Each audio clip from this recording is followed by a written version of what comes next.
নমস্কার, সুস্বাগতম। আপনারা দেখছেন জুডোস ধামাকা নতুন পর্ব। সাথে আছি আমি জুডো।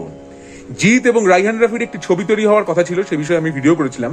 সেই ছবিটির সম্ভাব্য নাম ছিল লায়ন, যে ছবিতে আরেকজন প্যারালাল নায়কের ভূমিকায় অভিনয় করবার কথা ছিল শরীফুল রাজের, এবং ছবিটি পরের বছর ঈদে মুক্তি পাওয়ার কথা ছিল। কিন্তু এখন শোনা যাচ্ছে ছবিটি আপাতত হচ্ছে না কি সত্যি বলবো, ছবিটা বলা যেতে পারে এক প্রকার পিছিয়ে গেছে, কারণ এই ছবির একজন প্রযোজক নিজেকে সরিয়ে নিয়েছেন। সেই জন্য আপাতত কিছু সময় লাগবে। তবে বিশ্বস্ত সূত্রে যা খবর পাওয়া যাচ্ছে যে অনেকে বলছেন ছবিটা 2025 সালেই মুক্তি পাবে। অ্যাকশন একটি ছবি হওয়ার কথা লায়নের।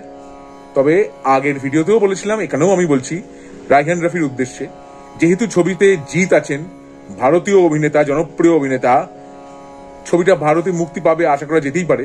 সেই জন্য এমন কোন ছবি থেকে বা এমন কোন দৃশ্য থেকে আপনি ডিরেক্টলি ইন্সপায়ার্ড হয়ে ছবিটা বানাবেন না, যা থেকে ভারতীয়রা বলে ও এ তো এই ছবিতে আছে, ওই ছবিতে আছে, দেখবো কেন এই ছবি। এইভাবে বানাবেন না, দয়া করে বানালে একটু অরিজিনালিটি রাখবার চেষ্টা করবেন, এইটুকু আমার অনুরোধ রইল। তাহলে এই ভিডিওটা কেমন লাগলো? ভালো লাগে থাকলে অবশ্যই লাইক করুন, শেয়ার করুন, সাবস্ক্রাইব করুন আমার চ্যানেল এবং আমার ফেসবুক পেজ জুডোস ধামাকা, সেটাকে লাইক করুন, ফলো করুন। পরে ভিড়ছি নতুন কোনো চমক নিয়ে, নতুন কোনো ধামাকা নিয়ে। হ্যাঁ, জুডোস ধামাকা, লেটস ডু দ্য ধামাকা।